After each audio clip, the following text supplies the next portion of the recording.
Et on en vient à ce document exceptionnel. Il nous amène à la source de l'arrivée des migrants en Europe. Il nous amène pas très loin des plages où le petit Taylan a perdu la vie. C'est ce qu'on pourrait nommer la traversée de tous les dangers. En parler est une chose, le voir et l'entendre en est une autre. L'une de nos équipes a donc pu embarquer avec des migrants qui passent de Turquie en Grèce. Une barque, une simple chaloupe surchargée, au moteur grippé. Voici ce reportage réalisé par Franck Genozo et Giona Messina. Une chaloupe de paquebot. C'est sur cette embarcation que nous ont fait monter les passeurs. Nous avons embarqué il y a environ maintenant une dizaine de minutes et nous longeons depuis les côtes turques vers une destination inconnue où il va probablement falloir charger plusieurs dizaines de migrants. Et les passeurs, pour le moment, nous demandent de rester bien cachés à l'intérieur du bateau afin de ne pas nous faire repérer. Le signal vient de leur être donné. En file indienne, des dizaines de réfugiés syriens et irakiens descendent vers la mer. 24 heures qu'ils attendaient cachés le long de la côte turque. Ceux qui portent des enfants ont eu le droit de passer en premier. Regard anxieux pour cette chaloupe qui doit les amener en Europe. Pour la plupart, ils ne savent pas nager. Les tout petits sont hissés à bord. Terrorisés. Il y en a une vingtaine, perdus dans leur gilet trop grand. Puis c'est au tour d'un couple. Leur nourrisson sera le plus jeune passager de cette traversée. Il n'a pas 2 mois. L'entraide se met en place pour embarquer. Ibrahim, un jeune Syrien, nous interpelle. Ses copains l'appellent Ibra, comme le joueur du PSG. Je suis super content de partir. Mais j'essaie de voir si le reste de ma famille a pu monter. Les passeurs s'en prennent alors à lui. Viens pousser avec nous! Viens pousser le bateau! Le bateau est bloqué sur le rivage. Ils ont besoin de bras supplémentaires. Une arme est alors exhibée pour convaincre les derniers réticents. Certains se portent volontaires. Et le bateau finit par bouger. Un simple passager est alors désigné capitaine par un passeur qui lui montre comment tenir la barre avant de s'éclipser. Il rejoint la rive, où les trafiquants se congratulent entre eux. Pendant qu'un Irakien se débat dans son gilet de sauvetage. Sa femme et sa fille sont montées.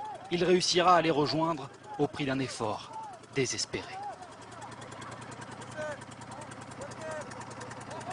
Nous voici en route pour l'île de Lesbos en Grèce, 10 km de traversée. Un homme en appelle à Dieu pour le protéger, lui et sa famille. Les nerfs lâchent, la Grèce lui paraît encore loin.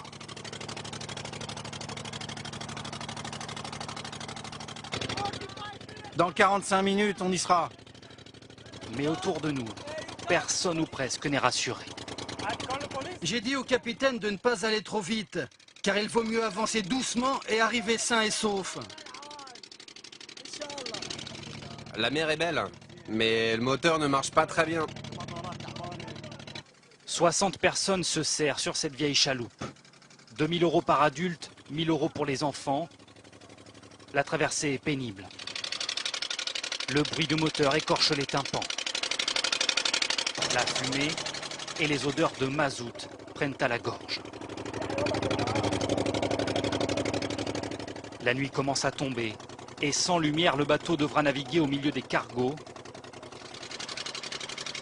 C'est à ce moment précis que le moteur va rendre son dernier souffle.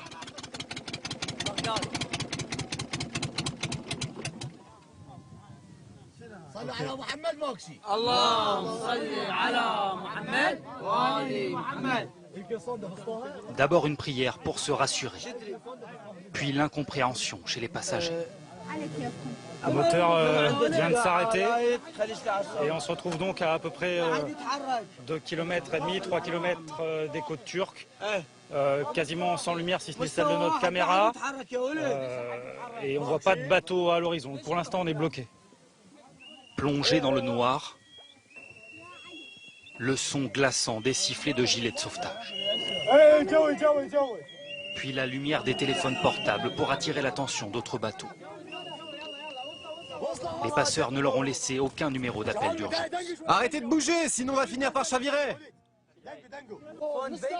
C'est donc moi qui vais prévenir les secours par téléphone et leur donner notre localisation exacte grâce à un positionneur satellite.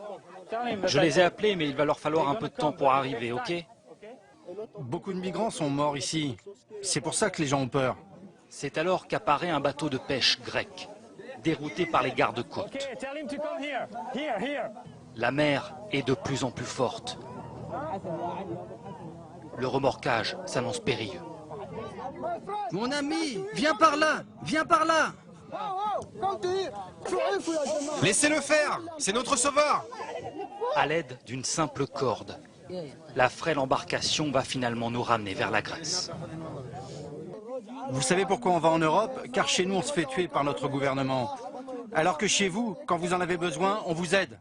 Le mal de mer rend la fin du voyage bien longue pour certains. Encore quelques centaines de mètres d'angoisse. Et après 4 heures de traversée, des applaudissements pour saluer la fin du périple. Laissez passer les enfants d'abord. Un à un, les passagers sont hissés sur le quai. Frigorifiés pour certains. J'ai froid! Mais sains et saufs. Comment vous vous sentez? Ça va, ça va.